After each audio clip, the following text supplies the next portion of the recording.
We are going to start this chapter called government budget.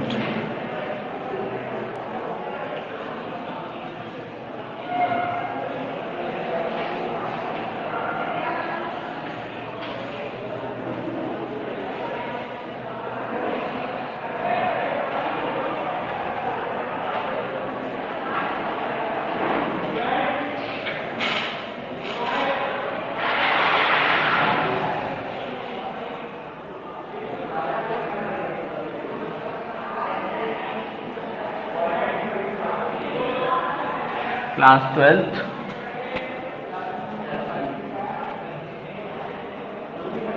Period first.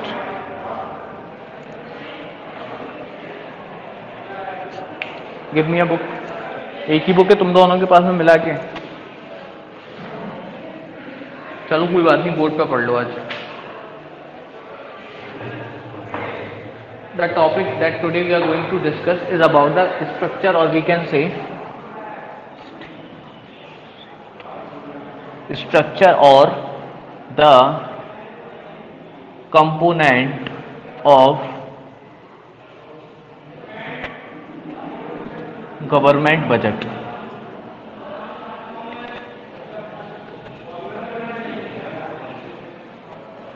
अब क्या component है या क्या स्ट्रक्चर है गवर्नमेंट बजट के, ठीक है ना?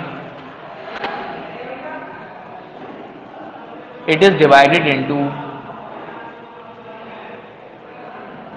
budgetary expenditure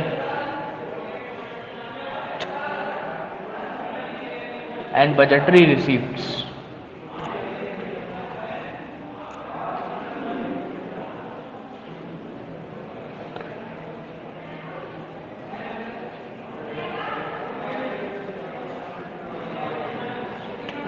Now budgetary expenditure is divided into two parts: the revenue expenditure and the capital expenditure.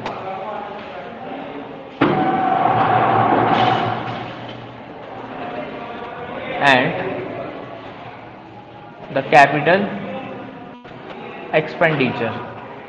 Budgetary receipt is also divided into two parts: revenue receipts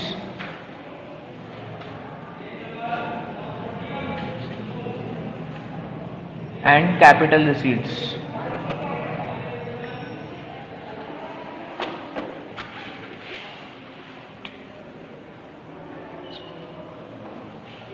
ठीक, तो ये चार पार्ट है यहाँ पर गवर्नमेंट बजट के. अब हमें ये सबसे पहले समझना है कि भाई कि यहाँ पर रिवेन्यू रिसीट्स क्या होती हैं, कैपिटल रिसीट्स क्या होती हैं. ठीक, तो इसके लिए मैं एक आपको बहुत छोटी और सिंपल डेफिनेशन बता रहा हूँ, वो आप ध्यान से सुनिए और समझिए, आपको क्लियरली यहाँ पर फर्क पता चल जाएगा. ठीक है,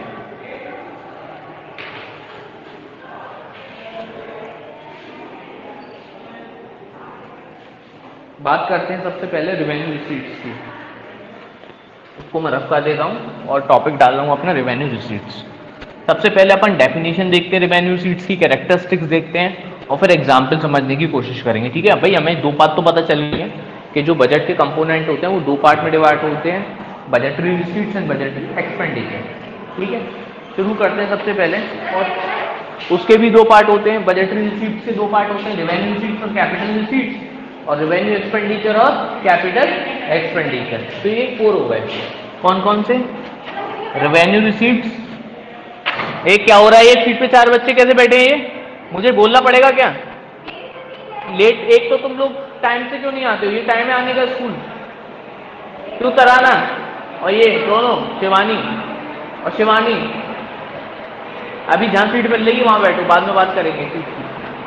रेवेन्यू रिसीट्स और कैपिटल रिसीट्स, रेवेन्यू एक्सपेंडिचर और कैपिटल एक्सपेंडिचर. यहाँ पर दो पार्ट है. ठीक है, रेवेन्यू रिसीट्स और कैपिटल रिसीट्स, रेवेन्यू एक्सपेंडिचर और कैपिटल एक्सपेंडिचर. तो अब हमको 1 बाय 1 करके सारी डेफिनेशन क्लियर करनी है और फिर उनके एग्जाम्पल देखने हैं. तो सबसे पहले हम लोग उठाएंगे कुछ को, रेवेन्यू रिसीट्स को. ठीक है, तो व्हाट आर रेवेन्यू रिसीट्स?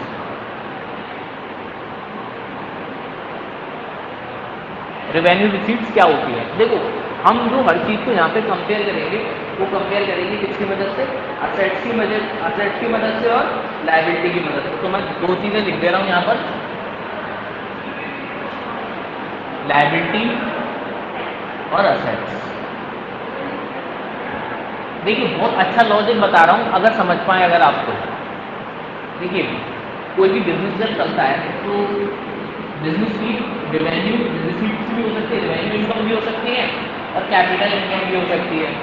तो इसी प्रकार से रेवेन्यू इनकम की अगर मैं बात करूँ, रेवेन्यू रिसीट्स की बात करूँ, इसकी वजह से हमेशा आप ये चीज़ नोटिस करेंगे कि अगर इस प्रकार की कोई इनकम अराइज होगी हमारी तो उससे लायबिलिटी क्रिएट नहीं होगी किसी भी प्रकार की। अगर कोई रेवेन्यू रिसीट्स आने की इनकम हो रही है तो लायबिलिटी उसकी वजह से क्या नहीं होगी, क्रिएट नहीं होगी। तो do not create liabilities, do not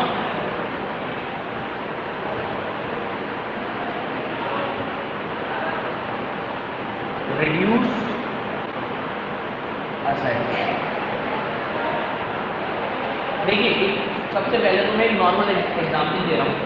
आपने अपने बिजनेस में सेल की, सेल करने की वजह से ना तो आपके एसेट्स कम होंगे, सेल करोगे तो भाई एसेट्स थोड़ी कम होंगे, स्टॉक तो आपने वैसे ही सेल करने के लिए रखा था तो वो तो सेल होना ही है स्टॉक, ठीक। ना तो एसेट कम होंगे आपके, ना ही कोई लायबिलिटी क्रिएट होगी। ये तो बिजनेस पॉइंट ऑफ व्यू से था। मैं बात कर रहा हूँ अब पूरे देश के पॉइंट ऑफ व्यू से, क्योंकि गवर्नमेंट बजट की बात चल रही है। तो 4 कंपोनेंट बताया मैंने गवर्नमेंट बजट के, revenue receipts, capital receipts, revenue expenditure और कैपिटल एक्सपेंडिचर। बात कर रहे हैं सबसे पहले बेटा किसकी, रेवेन्यू रिसीट्स की। और रेवेन्यू रिसीट्स की मैंने 2 पार्ट बताए कि भाई कैसे पहचानोगे रेवेन्यू रिसीट्स है या नहीं। तो पहले देखना लायबिलिटी और फिर देखना असेट्स। तो वो ट्रांजैक्शन जिसकी वजह से, पहली चीज तो रिसीट्स है। रिसीट्स का मतलब क्या हो गया यहाँ पर, इनफ्लो ऑफ कैश। क्या होगा, inflow of cash. Do not reduce, या फिर यहां do not reduce asset and do not create liability. तो लायबिलिटी क्रिएट नहीं होगी और असेट रिड्यूस। सर एग्जाम्पल तो सिखाओ, ऐसे कैसे समझेंगे हम, कोई एग्जाम्पल तो देना पड़ेगा ना आपको। तो सुनिए, central government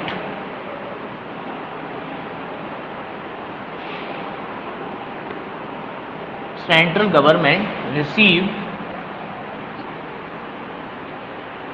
5,000 crore rupees of tax। First of all, it is a inflow of cash for government। सबसे पहली बात है गवर्नमेंट, सेंट्रल गवर्नमेंट ने रिसीव करे कितने, 5,000 करोड़, किसके, टैक्स के। तो ये क्या है, इनफ्लो क्या है, किसका किसका, कैश का। तो ये सबसे पहली बात कि गवर्नमेंट की क्या है, रिसीट है। ये सबसे पहली चीज तो आप ये समझो। अब रिसीट है तो दिमाग में बात आनी चाहिए कि भाई ये रेवेन्यू रिसीट्स है या फिर कैपिटल रिसीट्स है, ये पहचानना है हमको। तो चलो पहचानते हैं। क्या सिखाया गया है कि भाई रेवेन्यू रिसीट्स होगी तो लायबिलिटी इंक्रीज नहीं होगी, ना असेट रिड्यूस होगी। भाई सेंट्रल गवर्नमेंट ने 5,000 करोड़ का टैक्स रिसीव करा तो क्या गवर्नमेंट की लायबिलिटी है? क्या ऐसा है शशांक, शशांक ने मान के चलो 2 करोड़ का टैक्स पे करा शशांक, तो क्या शशांक जहाँ पर जाएगा वहीं पर रेड कार्पेट बिछाए गवर्नमेंट से शशांक के लिए कि शशांक जी आ रहे हैं रेड कार्पेट बिछा दो? क्या ऐसा होगा? क्या शशांक कभी भी ट्रैफिक में फंसेगा तो ग्रीन लाइट हो जाए, शशांक जी आ रहे ग्रीन लाइट और 2 करोड़ को भाई टैक्स पे करा है, ऐसा होगा? Tax is a compulsory payment that you need to pay as a responsible citizen of this country. It is a compulsion. क्या है ये? पे करना ही है, पे करना ही है। और गवर्नमेंट, और इसके बदले में गवर्नमेंट आपको, गवर्नमेंट इसके बदले में, गवर्नमेंट की कोई लायबिलिटी क्रिएट नहीं होगी कि गवर्नमेंट को आपके लिए करना है क्योंकि आपने गवर्नमेंट को टैक्स दिया है। पर्टिकुलरली मैं किसी टैक्स पेयर की बात कर रहा हूँ। किसी टैक्स पेयर ने अगर 10 लाख रुपीज़ का 20 लाख रुपीज़ का टैक्स पे किया है तो आपके लिए, आप भूल जाओ, कोई रेड कार्पेट नहीं बिकने वाली, कहीं बत्ती नहीं रोकी जाएंगी, और कहीं अगर आप पहुंचोगे तो आपकी तालियां नहीं बजाए, तालियां फंक्शन में जा गए 2 करोड़ का टैक्स पे, ऐसा कुछ नहीं होगा आपके लिए स्पेशल। ठीक है, अच्छा बात कर लेते हैं असेट्स की। अरे टैक्स गवर्नमेंट ने रिसीव करा है, लायबिलिटी रिड्यूस होने का तो कोई चांस ही नहीं है बच्चों, है ना? Is there any chance to reduce the liability? No. तो जब असेट रिड्यूस होने का तो कोई चांस ही नहीं है। तो क्लियरली हो गया हमारा कि भाई रेवेन्यू रिसीट्स कौन से होते हैं? These are those receipts which neither create liability nor reduce assets. तो डेफिनेशन लिख लेते हैं इसकी।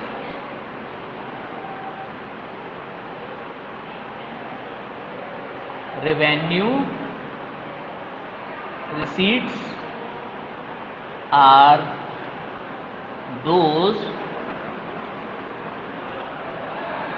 receipts of the government due to which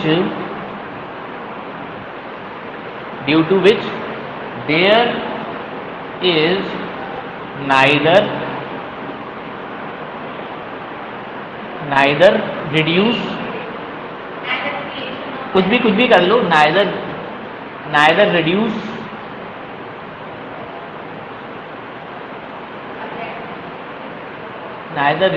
any asset nor create any are the revenue receipts of the government। ठीक है, तो ये एक अच्छा एग्जाम्पल हो गया रेवेन्यू रिसीट्स का। एक दिन क्या हुआ कि शिवानी त्यागी, हमारी पता है आप लोगों को कि ये कौन सी वाली गाड़ी चलाती है, इलेक्ट्रिक वाली गाड़ी चलाती है लड़की, चला रही थी, कोई दिक्कत ही नहीं थी, कोई नेम प्लेट नहीं होती है इसमें और कोई भी हेलमेट नहीं पहन के जाती है, कोई बात नहीं, गवर्नमेंट का रूल है भाई इलेक्ट्रिक बाइक में ना तो ये चाहिए ना वो चाहिए। अब एक दिन उसके हाथ में एक्टिवा आई, चल दी आएंगी रोड पे, तुरंत पुलिस वाले ने रोक लिया, इधर आइए मैडम, लाइसेंस दिखाई, लाइसेंस तो नहीं है सर, अच्छा गाड़ी के पेपर तुम चलो दिखा दिया, हेलमेट का है। वो क्या होता है, गवर्नमेंट ने तुरंत जो वहाँ पर ऑफिसर था 5,000 का चालान काट दिया। अब ये बताओ 5,000 का चालान काट दिया गवर्नमेंट ने, तो गवर्नमेंट की तो इनकम हो गई ना उसकी वजह से, तो क्या गवर्नमेंट की कोई लायबिलिटी बढ़ गई? क्या शिवानी से आएगी, जब भी चौराहे पर आएगी तुरंत उसको रास्ता दे दिया जाएगा, पिछली बार 5,000 रुपये भरे थे शिवानी, ऐसा तो नहीं होगा ना। गवर्नमेंट की क्या कोई एसेट कम हो गई जिसके 5,000 रुपये दिए, आज से ये उद्यान आपके नाम 1 महीने तक, ऐसा भी नहीं है कि चला गया हो गवर्नमेंट की तरफ से कोई एसेट। दोनों ही कैरेक्टरिस्टिक इसमें बराबर बैठ रही है, जिसकी वजह से ये हाँ, तो अगर चालान मतलब ये गवर्नमेंट की अगर इनकम हुई चालान की वजह से, तो वो इसका एग्जाम्पल हो जाएगा। बहुत अच्छे से इसलिए समझा रहा हूँ मैं आप लोगों को, क्योंकि बोर्ड के एग्जाम में इस बार एमसीक्यू आएंगे, छोटी छोटी चीज़ें पूछी जाएंगी, ठीक है, ध्यान से समझो। मुझ पर तो तुम पढ़ोगे, बाकी मेरा नाम है ध्यान से पढ़ाना, तो मैं आपको पढ़ाऊंगा। अब मैं ये हटा देता हूँ और रेवेन्यू रिसीट्स के टाइप दे दिए, कौन कौन से टाइप, चलो पहले तो रख करना पड़ेगा।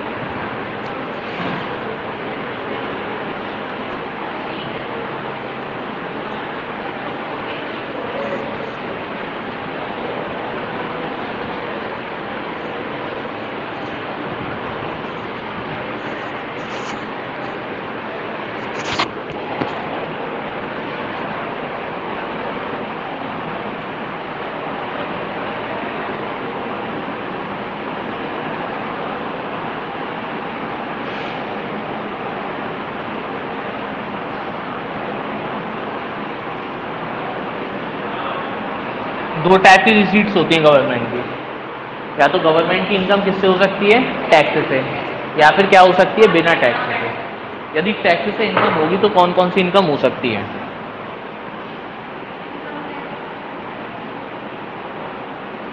इनकम टैक्स, इसके अलावा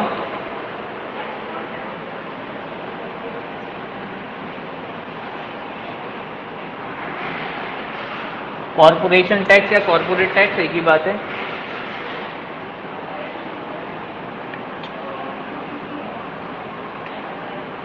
एस्टेट ड्यूटी, हाँ वो सब इसी में आएगा। Gift tax, custom duty,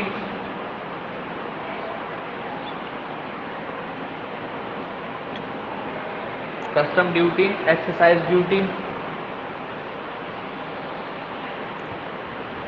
excise है, एक्साइज ड्यूटी, और लास्ट में आपका फेवरेट जीएसटी। ठीक है, ये हो गए टैक्स रिसीट्स। बात करते हैं नॉन टैक्स रिसीट्स की। तो ये कौन कौन से हो सकते हैं? सबसे पहले फी आ सकती है गवर्नमेंट के पास। अगर आप चाहो, जैसे कि आपको लाइसेंस बनवाना है अपना ड्राइविंग लाइसेंस, तो आपको फी सबमिट करनी पड़ती है ना। डेथ सर्टिफिकेट बनवाने हो, बर्थ सर्टिफिकेट बनवाने हो, तो अलग अलग प्रकार की गवर्नमेंट सुविधाएं देती है आपको, जिसके बदले में वो आपसे क्या लेती है? फीस लेती है। ठीक है, इसके अलावा फाइन, अभी शिवानी दे के चुकी है फाइन। ठीक है, फाइन, चालान, कुछ भी कह लो, फाइन हो गया, फीस हो गया, फाइन्स हो गए, एस्टेट हो गया, बताऊंगा अभी मैं, डिस्कस करेंगे इसके बारे में। इनकम फ्रॉम पब्लिक एंटरप्राइज,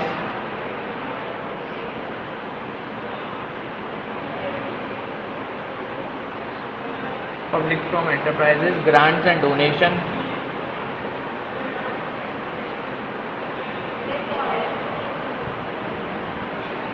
और उस साइड हुआ special assessment,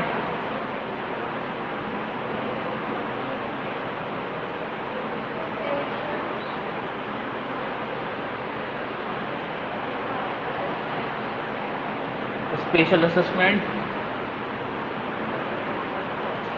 income from 2G and 3G spectrum,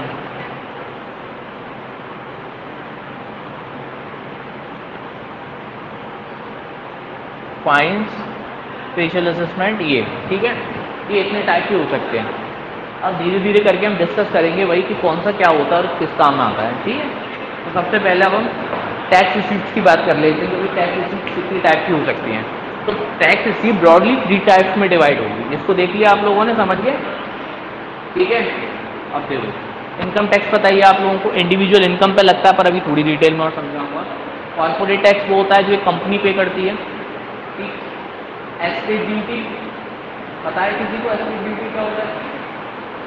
property पे लगता है। ठीक, और अभी हम डिस्कस करेंगे गिफ्ट टैक्स, गिफ्ट पे लग गया। कस्टम ड्यूटी आपकी, गिफ्ट मिलता है बड़ा बड़ा, 2 लाख रुपए का, 3 लाख रुपए का, कौन बनेगा करोड़पति से धनराशि मिली तो गिफ्ट लगानी। तो इस प्रकार से, मतलब एक छोटा सा एग्जाम्पल दिया है मैंने, करोड़ों रुपए के गिफ्ट मिलते हैं लोगों को, तो उस पर भी टैक्स देना पड़ता है। कस्टम ड्यूटी मतलब मैन्युफैक्चरिंग टैक्स हो गया। एक्साइज ड्यूटी सेल करने पर देश के बाहर। जीएसटी पता ही है आप लोगों को। ठीक है, और ये है। ठीक है, तो अभी इसको धीरे धीरे करके एक 1 बाय 1 अपन डिस्कस कर लेते हैं। तो सबसे पहले मैं टाइप ऑफ टैक्स पढ़ा देता हूँ कि कितने टाइप के टैक्स होते हैं। ये हटा दूँ? चलिए, तो टाइप ऑफ टैक्स डिस्कस कर लेते हैं। 3 टाइप्स में टैक्स डिवाइडेड है हमारे। सबसे पहले होता है प्रोग्रेसिव टैक्स और रिग्रेसिव टैक्स। इसको ज़रा ध्यान से समझ लेना, ये एमसीक्यू में आ सकता है। ठीक है, टाइप ऑफ टैक्स में कितने टाइप के टैक्स बताया मैंने? 3 टाइप के ब्रॉडली क्लासिफिकेशन है टैक्सेस। सबसे पहले तो टाइप है टैक्स में, वो टाइप प्रोग्रेसिव और रिग्रेसिव।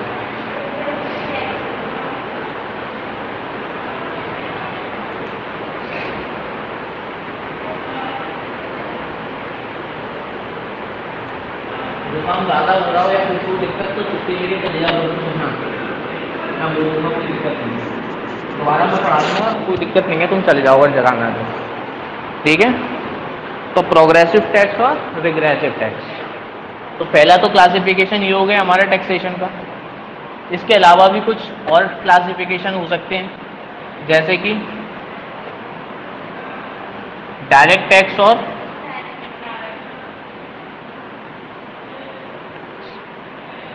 ठीक, इसके अलावा भी कुछ क्लासिफिकेशन हो सकते हैं।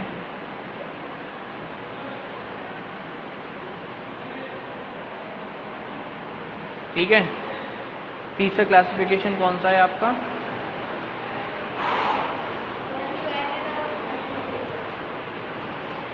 वैल्यू एडेड टैक्स या फिर specific tax.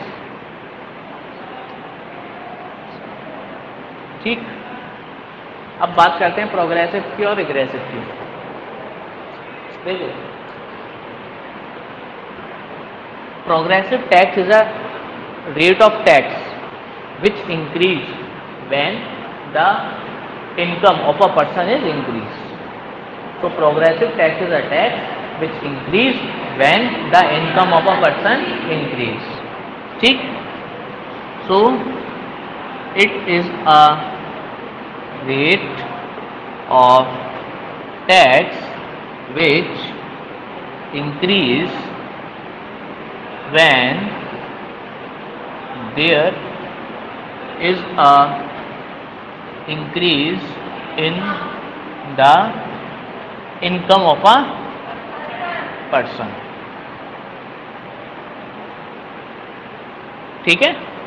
For example, if you have earned 50 lakh rupees per year, you will pay certain amount of tax, and if you earn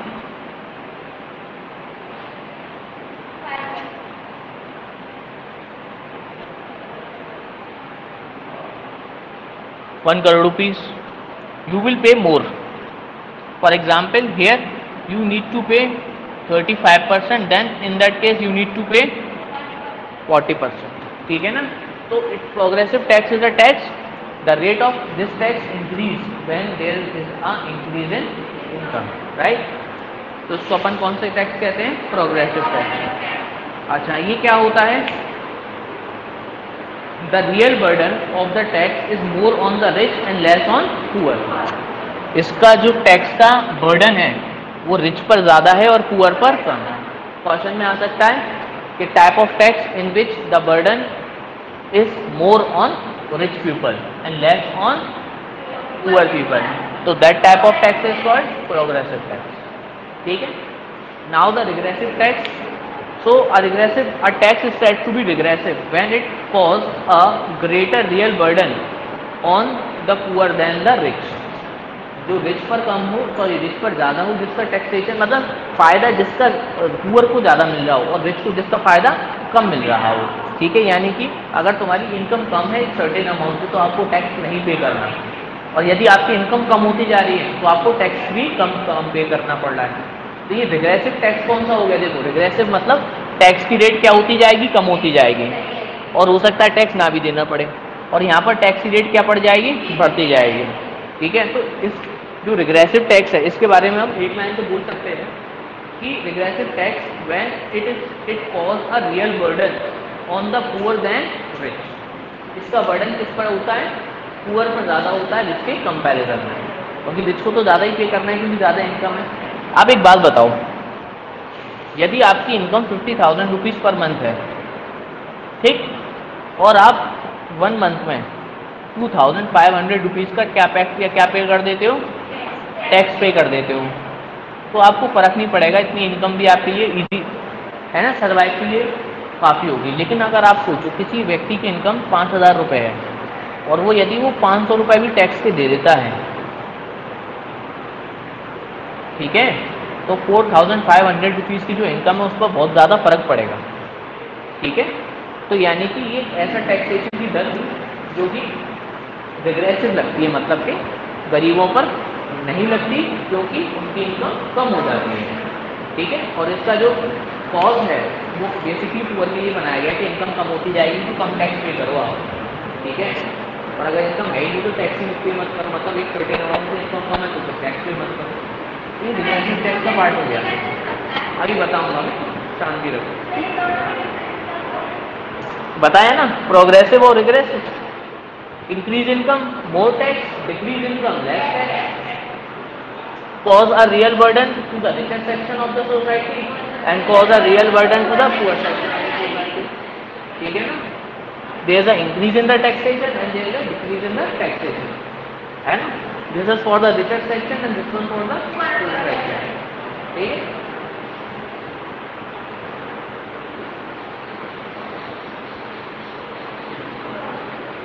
अगला है आपका डायरेक्ट और इनडायरेक्ट के बारे में मैं बाद में बात करूँगा आराम से। पहले मैं बात कर रहा हूँ वैल्यू एडेड टैक्स और स्पेसिफिक। तो एक बात याद रखना सबसे पहले कि जो वैल्यू एडेड टैक्स है वो एक इनडायरेक्ट टैक्स माना जाएगा। कौन सा टैक्स माना जाएगा? हालांकि मैंने आप लोगों को डायरेक्ट टैक्स और इनडायरेक्ट टैक्स का मतलब बता दिया है शायद इंडियन इकोनॉमिक्स पढ़ाई थी, ठीक है, लेकिन अभी थोड़ा सा दोबारा मैं एक्सप्लेन करूँगा जो बच्चों को नहीं सुना जिन्होंने या जो नहीं सुन पाए उनके लिए। तो हम बात कर रहे हैं इसके बारे में सबसे पहले वैल्यू एडेड टैक्स के बारे में। तो सबसे पहली बात तो इसके में क्या हुई कि एक इनडायरेक्ट टैक्स है। फर्स्ट पॉइंट इसका क्या है कि sir it is an indirect tax. First of all second, it imposed on the various stage of production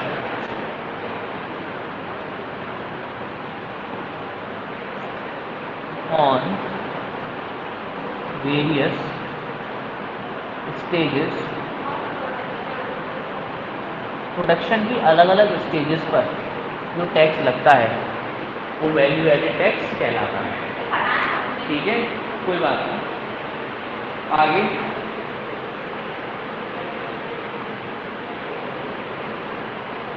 अब आगे चल के हम लोग वैट ना पढ़ के किस नाम से पढ़ रहे हैं अब इसको? गुड्स एंड सर्विस टैक्स के नाम से। तो अगर मैं ऐसा कहूँ, आप लोगों ने क्योंकि नेशनल इनकम पढ़ी है तो आपको पता है कि वैल्यू ऑफ आउटपुट, ठीक है, इसमें से अगर मैं घटा दूँ क्या इंटरमीडिएट कंजम्पशन, तो मुझे क्या मिल जाता है? वैल्यू एडेड मिलता है। उस वैल्यू एडेड पे जो टैक्स लगता है उसको हम VAT यानी कि वैल्यू एडेड टैक्स वैट के नाम से जानते हैं। ये एक इंपॉर्टेंट पार्ट है किसका? GST का। अगली बात समझ में, GST कह लो या फिर वैट कह लो। वैट इसलिए कहा जा रहा है क्योंकि वैल्यू एडिशन पर लग रहा है, क्योंकि आप कॉमर्स के स्टूडेंट हैं इसलिए आपको पढ़ चुके हैं आप नेशनल इनकम वाले चैप्टर में कि वैल्यू एडिशन क्या होता है, कैसे निकलता है, value of output minus intermediate consumption. Very good, ठीक। चलो, तो ये हमारा क्या होगा? वैल्यू एडेड टैक्स हो गया। अब बात करते हैं कि भाई हमारा स्पेसिफिक टैक्स कौन सा हुआ? कि when a tax is levied on a commodity on the basis of its unit. देखो जैसे कि आप लोगों को नाम से समझ में आ रहा हो, स्पेसिफिक मतलब एक पर्टिकुलर टैक्स जिस पर लगे, किसके हिसाब से? वेट के हिसाब से, उसकी यूनिट के हिसाब से, साइज के हिसाब से, किसी भी स्पेसिफिक उसके हिसाब से टैक्स लगेगी, तो वो हो गया स्पेसिफिक टैक्स। अब देखो जैसे कि इसमें आप लोगों ने शायद कभी आप लोग कभी कुरियर करने गए हो तो आपको ये पता चलेगा कि अगर आपने कभी स्पीड पोस्ट करा हो तो अगर वेट उसका 10 ग्राम तक होता है तो 30 रुपीज़ उसका चार्ज होता है, और अगर वेट उसका और बढ़ जाता है तो उसके प्राइस भी बढ़ जाते हैं। तो एग्जाम्पल हुआ कि देखो यहाँ पर वेट बढ़ता जा रहा है तो प्राइस भी बढ़ता जा रहा है, तो ऐसी टैक्स का भी है यहाँ पर कि वेट भी बढ़ रहा है, यूनिट भी बढ़ रही है, प्राइस बढ़ रही है, किसी पर्टिकुलर चीज़ को लेकर अगर टैक्स लगाया जाए तो वो कौन सा टैक्स हो गया? स्पेसिफिक टैक्स, ठीक है। अब बात कर लेते हैं डायरेक्ट टैक्स की और इनडायरेक्ट टैक्स की। जल्दी पूछो बेटा, थोड़ा दूर से बोलो, मुझे समझ में नहीं आया। बताओ जैसे कि तो नंबर ऑफ प्रोडक्शन का मतलब तो यूनिट हो गया, जैसे कि हाँ पूछ के बताओ। तो अभी हम लोग बेटा किसके बारे में बात कर रहे हैं आज? कौन बताएगा? अरे रिवेन्यू रिसीप्ट के बारे में। रिवेन्यू रिसीप्ट में फिर हमने क्या पढ़ा? हमने पढ़ा उसमें हमने पढ़ा कि there are 2 types of revenue receipt, tax receipt और नॉन टैक्स। उसमें अभी हम टैक्स रिसीप्ट पढ़ रहे हैं। टैक्स रिसीप्ट में बस अभी पहले टाइप ऑफ टैक्स पढ़ रहे हैं। टाइप ऑफ टैक्स में प्रोग्रेसिव टैक्स पढ़ा, वैट पढ़ा और अब पढ़ेंगे डायरेक्ट। वेरी गुड, बच्चे समझदार हैं हमारे। अब जरा ध्यान से सुनिएगा, हमेशा जब भी आपसे कुछ पूछे ये बात हमेशा आपके काम आएगी, ये सिर्फ आज काम नहीं आएगी। डायरेक्ट इनडायरेक्ट टैक्स पढ़ लो, कॉमर्स के स्टूडेंट को पता होना चाहिए। BS में भी पूछी जा सकती है, अकाउंट में पूछी जा सकती है, कहीं भी पूछी जा सकती है। हिम्मत से काम लो, मैं पढ़ा चुका हूँ क्लास में, बीच में बोल के हीरो मत बनो, ठीक है? नहीं तो यहाँ पर आके पढ़ा दो, मुझे पता है मैं पढ़ा चुका हूँ। अगर मैं इसी हिसाब से पूछूँ तो मैं पढ़ा चुका हूँ, दोबारा ना पढ़ाऊँ तो मैं रिवीजन भी कराना बंद करा दूँगा। ठीक है, तुमने लिए पीरियड बहुत अच्छी बात है, तुम्हें फ़ायदा मिलेगा इससे आगे चलकर, क्योंकि जब मैंने पढ़ाया था तब मेरे पे टाइम बहुत ज़्यादा था तो मैंने आराम से पढ़ाया था। अब शायद इतना टाइम नहीं होगा मेरे पास तो मैं अपने हिसाब से पढ़ाऊँगा। ठीक है, तो बात कर लेंगे अपन डायरेक्ट टैक्स की और दूसरा वाला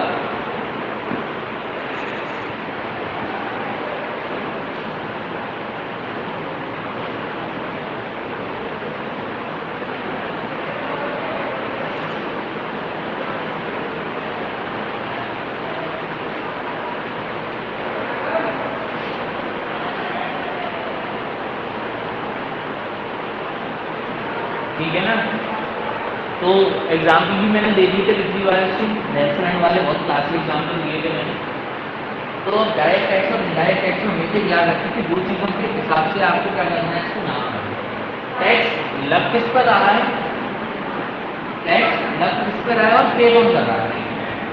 ठीक है, अब जैसे कि मान लीजिए चलो केवल डेफिनेशन पढ़ने सुना दे रहा हूँ। Direct tax is one tax the final burden of which is borne by the person on which it is imposed. ठीक है ना, मतलब जिस पर बर्डन हो अगर वही क्या करे, पे करे। ठीक है ना, पे लिख लेते हैं वो ज़्यादा अच्छा है, पे या फिर लायबल टू पे या फिर बर्डन। ठीक है ना, अब देखिए डायरेक्ट टैक्स का एग्जाम्पल है, जैसे कि मैंने महीने में 1 लाख रुपीज़ की इनकम अर्न करी अलग अलग सोर्सेज से, तो मुझे उन सभी सोर्सेज की टोटल इनकम मिला के कितनी मैंने अर्न करी, 1 लाख रुपीज़। अब उस 1 लाख रुपीज़ का इनकम जो है ये मेरी थी इनकम, अब मुझे उस पर क्या पे करना है, टैक्स। या फिर ऐसे समझ लो मैंने साल में 10 लाख रुपए कमाए, ये कमाता नहीं कोई भी,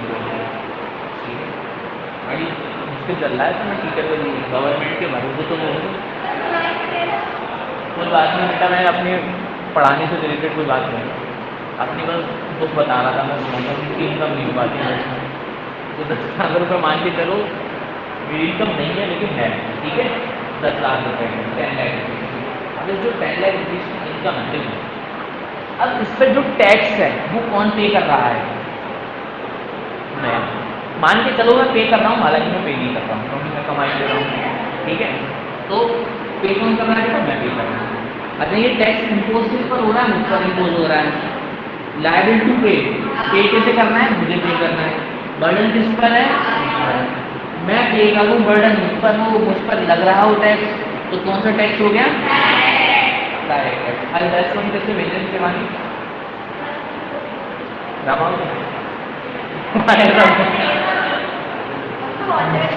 तुम लोग तो बहुत जगह घुमाए ना, चलो कोई बात नहीं। लायबल टू पे, एक पर्सन था जिसका नाम था हम्पी डम्पी। तो हम्पी डम्पी क्या हुआ कि एक दिन गया रेस्टोरेंट में, क्या खाने के लिए, लंच करने गया। ठीक है, अपने फ्रेंड के साथ भी लंच कर लिया, फ्रेंड में उसने ठीक है, फ्रेंड के साथ गया लंच करना। अब उसने देखा भाई बिल कितने का है, कितने का क्या है, कितने का क्या क्या है। हमने देखा सबसे कम का क्या है, 800 रुपये का, 800 रुपये साइड दिया, 800। उसके फ्रेंड ने देखा 5000 रुपये की बढ़िया खाली 5000। उसने वेटर को इशारा कर दिया कम वाला बताओ 5000 का नहीं करना चाहिए, तो फिर उसने 4000 की डाली। तो कुल मिला के उसका जो बिल बैठा वो कितने का बैठा, 4800। ऐसा करवा देंगे 4000 800 रुपये की साइड 4800 का तुरंत उसने बिल पे कर दी, यानी और मेरे को 5000 की 4800 उसमें से रख दिया।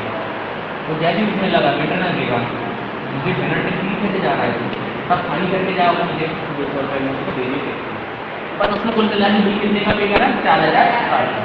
जैसे उसने 4800 बिल पे करके ऐसी कदम बाहर निकालने वाला था, तो मैनेजर ने नीचे पकड़ लिया, अंदर आया, क्या बात है, टैक्स पे कर दिया है मैंने, पूरा बिल पे करके जा रहा हूँ, इधर आ जाओ जज के लिए, क्या बात है 480 रुपये पे करना है तुम्हें, ये किस बात के, ऐसा है सर्विस टैक्स भी पे करना होगा आपको।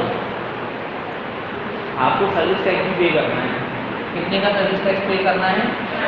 10% सर्विस टैक्स पे करना है, ठीक है। अब जो टैक्स था वो पे किसने करा? हमटी डमटी ऐसे नहीं थे बेचारे के पास, और जो उसकी फ्रेंड थी वो टैक्सी करके भागने गई, ठीक है। बेचारे को बर्तन मांगने लगे। लेकिन कुल मिला के टैक्स किसने पे किया? ठीक है। लेकिन ये टैक्स गवर्नमेंट को पे करना था, किसे? रेस्टोरेंट को। तो देखो इम्पोस्ट किस पर हो रहा है? रेस्टोरेंट पर। लायबिलिटी पे कौन है? रेस्टोरेंट। बर्डन किस पर है? पे कौन कर रहा है? तो इसको कहते हैं इनडायरेक्ट टैक्स, मतलब बर्डन किसी और पर हो, पे कोई और करे, ठीक है। उसको अपन कौन सा टैक्स कहते हैं? इनडायरेक्ट टैक्स, ठीक है ना। And indirect tax is a tax whose initial burden was impact on one person and he succeeded in shifting the burden to another person, है ना। वो अपना जो बर्डन है वो किसी और पे क्या करते हैं? शिफ्ट करते हैं। मैनेजर ने अपना बर्डन किस पे शिफ्ट कर दिया? सबसे पहले, ठीक है। सर्विस टैक्स आप पे करोगे, हम गवर्नमेंट पे करेंगे। आई बात समझ कितने चालाक लोग, ठीक है। एक कौन सा टैक्स हो गया बेटा? इनडायरेक्ट टैक्स, ठीक है। ऐसे ही एक क्लास में कोई बच्चा है, वो एकदम मूवी देखने गया था, ऐसे नाम नहीं बताऊंगा मैं कौन, तो वो चला गया मूवी देखने के लिए, और उसने 100 रुपये की टिकट खरीदी, तो पकड़ लिया ऐसा है 110 रुपये दे रहे, तो किस बार की एंटरटेनमेंट टैक्स है 10 रुपये का, और नहीं थी उसके पास, क्या करना वो वापस चलते हैं। बंदे की बेइज्जती हो जाएगी, मैं नाम नहीं बताऊँगा, ठीक है। संदेश के ठाकुर है बदलना नहीं, ठीक है। लेकिन दूसरे भी पैसे उसने लिए गया, ठीक है। तो ये कौन सा टैक्स हुआ? एंटरटेनमेंट टैक्स में किसका एग्जाम्पल हुआ है? Indirect tax. सर्विस टैक्स भी इसका अच्छा एग्जाम्पल हुआ, ठीक है। जीएसटी भी इसका अच्छा एग्जाम्पल हो सकता है, ठीक है। लिख लो जीएसटी। चलो बात करते हैं non tax issues. Non tax issues में मैंने देखो बताओ कौन कौन से बताया क्या आपका, बोलो। सबसे पहले कौन सा था बताओ?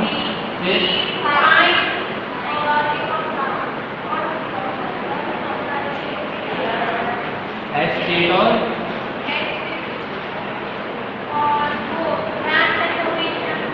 स्पेशल असेसमेंट, ग्रांट्स एंड और कोई sale of tourist business platform,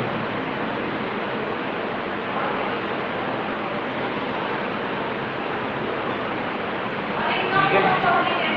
हाँ, income from public enterprise.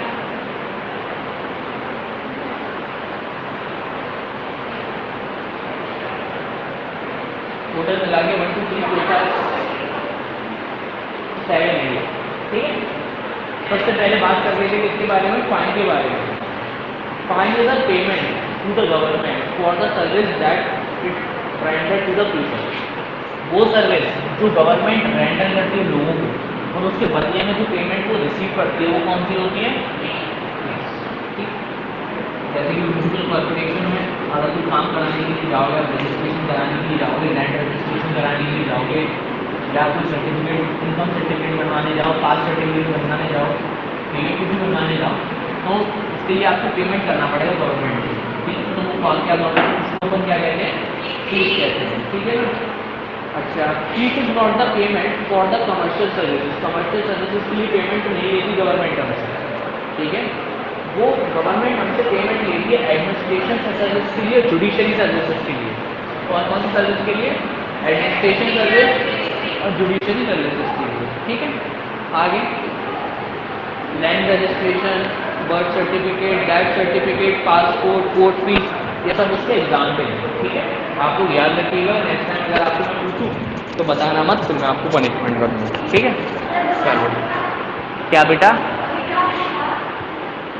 Example बताए थे मैंने? Death certificate, birth certificate, land registration certificate, passport के लिए जो फीस पे की जाती है, लाइसेंस के लिए जो फीस पे की जाती है, इसके अलावा कोर्ट की जो फीस पे की जाती है, ठीक है। और एक चोटी और ले आओ घर से, नकली वाली खेलने के लिए तराना, ठीक है। एक तो कम पड़ रही होगी तुम्हें, वीडियो बनाओ इसके, तुरंत मम्मी के पास भेजो इसको, वेलकम कराओ, इसके ये मान नहीं रही है। फाइन, अब फाइन्स क्या होते हैं? Fines these are those payment which are made by the law breakers of the government. Payment made by law, जैसे कि शिवानी पहुंच गई थी ना बिना हेलमेट के, 2,500 रुपये का लग गई शिवानी को चप्पल। वो बात अलग है कि इसके पेरेंट्स ने पे करे, तो पे ही नहीं करे, ठीक है। तो इसका एग्जाम्पल हो गया, फाइन का एग्जाम्पल हो गया, ठीक है। और अगली बार से स्वागत भी नहीं करा के 5,000 पिछली बार पे करे थे, स्वागत कर लो। तो ये बड़ी नाइंसाफ हुई शिवानी के साथ में, ठीक है। तो ये किसका एग्जाम्पल हो गया बेटा? फाइन का एग्जाम्पल हो गया, है ना। आगे एस्टेट की मैं बात करता हूँ। एस्टेट का बहुत अच्छा एग्जाम्पल है, बहुत दुब्बरा एग्जाम्पल है। मेरा एक फ्रेंड था और ऐसा हुआ कि वो तीनों ही आपके वहाँ गए थे, क्या नाम है, कोयम्बटूर गए थे। कोयम्बटूर गए थे फ्लाइट में। वो जब फ्लाइट चली तो थोड़ी देर तो वो चली, 10 मिनट के बाद पता नहीं क्या हुआ, ब्लास्ट हो गई पूरी फ्लाइट, पूरी फ्लाइट की फ्लाइट ब्लास्ट हो गई। तो उसके बेचारे, मेरा फ्रेंड और उसके दोनों पेरेंट्स सब मर गए उसके अंदर। तो उनकी जो प्रॉपर्टी थी, जो ज़मीन थी, वो गवर्नमेंट ने रख ली, क्योंकि उस पर कोई हक जताने वाला उनका वारिस ही नहीं था। तो इस प्रकार की प्रॉपर्टी से जो इनकम होती है गवर्नमेंट की, वो कौन सी होती है बेटा? एस्टेट होती है, ठीक है ना। तो estate refers to the income of the state which arise out of the property left by the people without a legal heir, ठीक है ना। So what is estate? Estate is an income which arrive from the people who left their property without legal heir, ठीक है ना। Legal hair का मतलब होता है संवैधानिक वारिस, लीगल का मतलब, ठीक है ना। चलो अगला क्या है? Special assessment. तो special assessment is a payment which is made by the owner of those properties whose value has been appreciated due to the development activity of the government. For example, government ने metro station बनवाया, या कुछ government, या फिर मान के चलो कि कुछ वाटर बक्स की लाइन बिछवा दी वहीं पर, या फिर कुछ स्पेशल इलेक्ट्रिसिटी का अरेंजमेंट करवा दिया। तो जिसकी वजह से क्या, कुछ प्रॉपर्टी के वो बहुत ज़्यादा क्या बढ़ गए, दाम बढ़ गए। प्रॉपर्टी की जो वैल्यू थी वो क्या हो गई, एप्रिशिएट हो गई। तो गवर्नमेंट की ये स्पेशल एक्टिविटी की वजह से तो हुई। तो इसके बदले में गवर्नमेंट जो चार्ज लेगी उस पर्सन से, हालांकि पूरा तो भी ले लेगी चार्ज, लेकिन कुछ ना कुछ जो भी लेगी फीस या चार्ज, उसको हम क्या कहेंगे बेटा? स्पेशल असेसमेंट कहेंगे इसमें। जैसे कि मान के चलो कि गवर्नमेंट ने रोड कंस्ट्रक्ट करवाई, या सीवेज सिस्टम बनवाया, या फिर कंस्ट्रक्शन करवाया ड्रेन्स का, यानी नालियाँ बनवाई, गटर बन, हिंदी में बोलो तो समझ में आता है सर हमारे। नालियाँ बनवाई, गटर बनवाए, रोड बनवाई, ठीक है। तो उसकी वजह से क्या हुआ कि नेबरिंग जो वैल्यू थी, नेबर की जो प्रॉपर्टी थी, नेबरिंग प्रॉपर्टी थी, उस प्रॉपर्टी की वैल्यू बढ़ गई। क्यों वैल्यू बढ़ गई? क्योंकि सुविधाएं दे दी गवर्नमेंट ने, ठीक है। उसके बदले में क्या है कि गवर्नमेंट एक डेवलपमेंट एक्सपेंडिचर वसूल करती है लोगों से। तो वो कौन सा होता है? स्पेशल असेसमेंट, ठीक है। अगला क्या है? Income from public enterprise. Special enterprises are owned by the government. Government के पास बहुत बड़ी बड़ी एंटरप्राइज, पीएसयू सुना है ना आप लोगों ने, पब्लिक सेक्टर अंडरटेकिंग। भाई रेल, गवर्नमेंट वाली कंपनियां, इंडियन रेलवे, उससे भी तो इनकम होती है गवर्नमेंट की कुछ। तो वो कौन सी आती है? इनकम फ्रॉम पब्लिक एंटरप्राइज,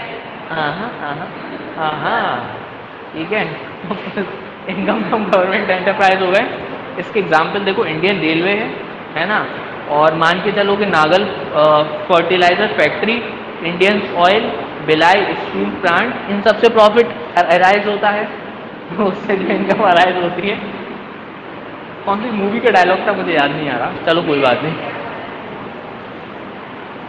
ये हो गया, ये हो गया, ये हो गया, ये हो गया, ये हो गया, ये दोनों रह गए हैं। ग्रांट्स एंड डोनेशन वाला तो बहुत पता है आप लोगों को, बहुत इजी है ग्रांट्स एंड डोनेशन का, ये मैं बता दे रहा हूँ, देख लो, सुन लो क्या होता है। देखिए, अभी साउथ में 2-3 साल पहले बाढ़ आई थी, बहुत तगड़ी वाली सुनामी आई थी। उससे पहले 2004 में आई थी, भूकंप आया था।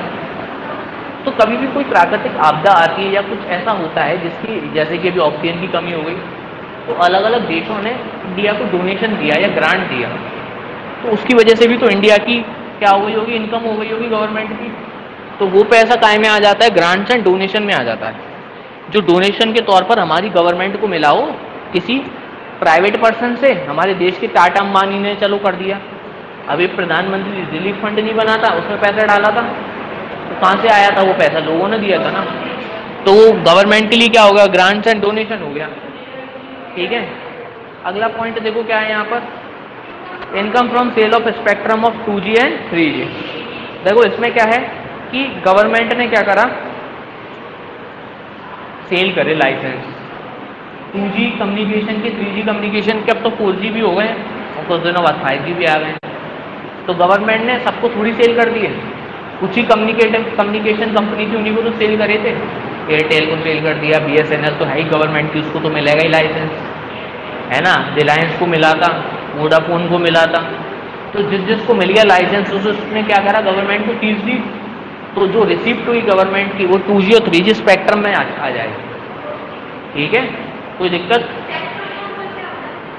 अरे वो तुम ये समझो कि 2G 3G लाइसेंस नहीं, तो मतलब जो कंपनी होती है ना, कौन सी कंपनी होती है, जो कम्युनिकेशन वाली कंपनीज होती हैं, ठीक है ना, उनको जो लाइसेंस मिलता है 2G और 3G मतलब नेटवर्क के लिए, वो गवर्नमेंट लाइसेंस देती है उनको, मिनिस्ट्री जो है हमारी। तो जब लाइसेंस लेती है तो उनसे फीस भी लेती है, तो वो 2G 3G स्पेक्ट्रम में आता है। तो अब 2G 3G तो ठीक है, अब 4G और 5G भी आएंगे। ठीक है, चलो आगे, कैपिटल रिसीप्ट। तो हम लोगों ने रेवेन्यू रिसीप्ट आज पढ़ लिया। ठीक है, तो बहुत सारे बच्चे ऐसे लग रहा है कि मूवी में बैठे हैं, तो मूवी मत समझो बेटा, इसको बड़ी मेहनत लग रही है मुझे बताने समझाने में आपको। ठीक है, मूवी नहीं है एक प्रकार से। तो हम लोगों ने क्या समझ लिया, रेवेन्यू रिसीट समझ लिया। अब फटाफट से हम लोग कैपिटल रिसीट्स और समझ लेते हैं, तो हमारा आधा चैप्टर खत्म हो जाएगा आज ही। ठीक है, 500 500 500 है, 500।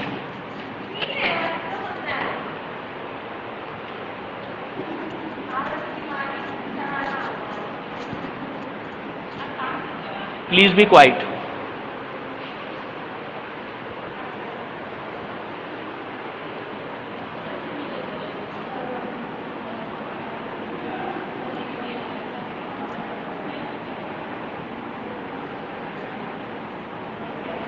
Capital receipts.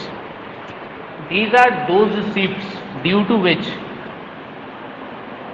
liability arise and there is a reduction of assets.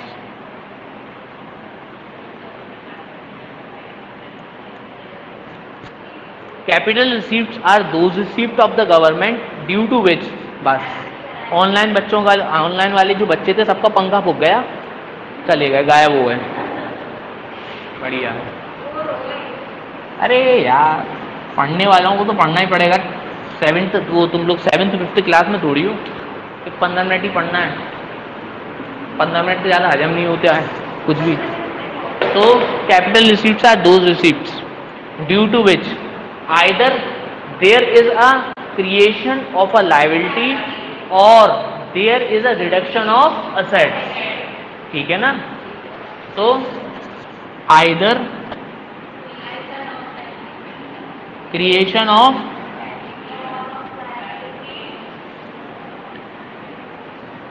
and either or reduction in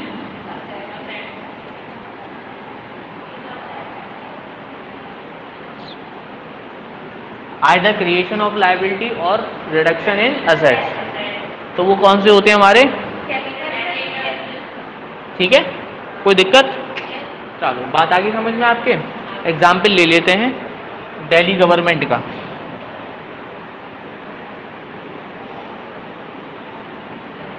और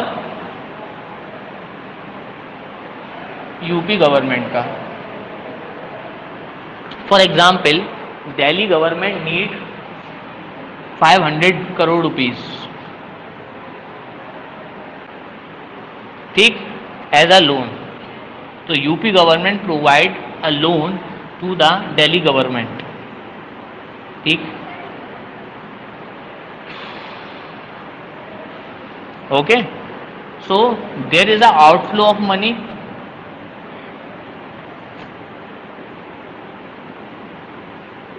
ठीक, एंड देयर इज अ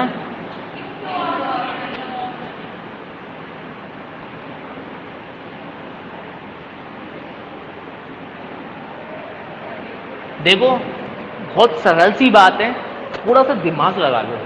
हम पढ़ क्या रहे हैं, रिसिप्ट पढ़ रहे हैं। रिसिप्ट में हमेशा इनफ्लो होगा, आउटफ्लो तो हो ही नहीं सकता। इनकम की बात कर रहे हो, रिसिप्ट की बात कर रहे हो, रिसीट की बात जब भी करोगे तो इनफ्लो ही होगा। तो इनफ्लो किसका हो रहा है, मनी का, फिर दिल्ली गवर्नमेंट का। माय मिस्टेक सर, बोर हो गई थी मूवी देख देख के। So there is a inflow of money of 500 crore for Delhi government, and the Delhi government need to pay him interest, है ना, वो बात की चीज है। बट हम लोग बात कर रहे थे यहाँ पर किसकी, लोन वाली। मतलब यूपी गवर्नमेंट अब इंटरेस्ट भी दे दिल्ली गवर्नमेंट को।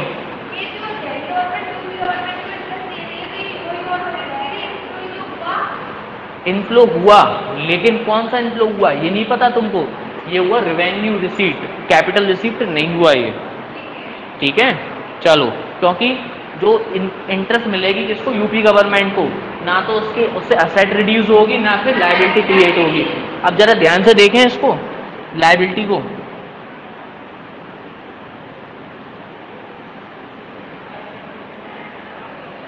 लायबिलिटी, इससे लायबिलिटी क्या होंगी,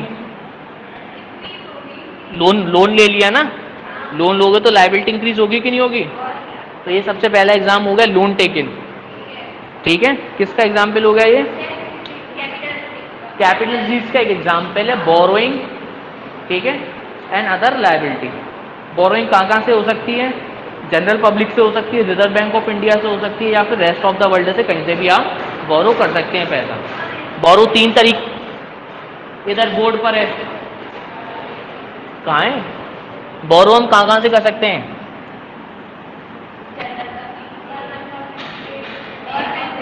borrowing and other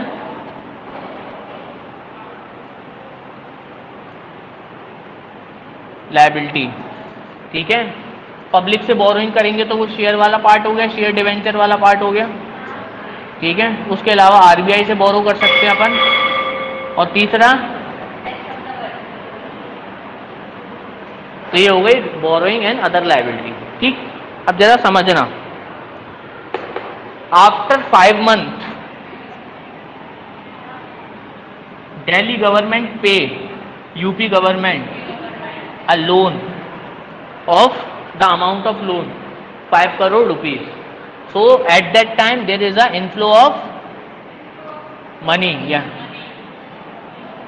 So UP government का क्या हो रहा है, इनफ्लो हो रहा है पैसा। तो यूपी गवर्नमेंट के लिए क्या रिकवरी है, रिकवरी ऑफ लोन हो गया। तो रिकवरी ऑफ लोन भी एक अच्छा एग्जाम्पल हुआ इसका, कैपिटल रिसीट्स का, क्योंकि रिकवरी ऑफ लोन होगा ना तो फायदेमंद होगा कि नहीं होगा, तुम बताओ जरा।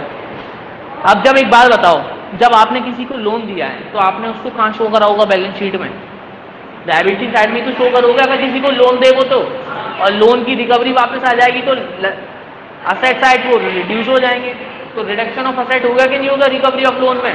तो जब असेट रिड्यूस हो गया यहाँ पर और यहाँ पर लायबिलिटी क्रिएट हो गई थी, तो दोनों ही किसके एग्जाम्पल होगा ये, ठीक है। चलो, अदर रिसीट्स में ये हो सकता है कि गवर्नमेंट ने अपनी कोई संपत्ति वगैरह बेच दी, गवर्नमेंट ने रेलवे बेच दी, तो रेलवे बेचने से क्या हो गया, असेट रिड्यूस हो गए कि नहीं हो गए गवर्नमेंट के। तो डिसइन्वेस्टमेंट कहते हैं उसको, जब पब्लिक एंटरप्राइज जब सेल की जाती है तो, हाँ डिसइन्वेस्टमेंट कहते हैं उसको, ठीक है, जब पब्लिक एंटरप्राइजेस सेल कर दी जाती है, ठीक है। तो ये अपन ने क्या पढ़ लिया, कैपिटल। अब ये दोनों रह गए सर, ठीक है।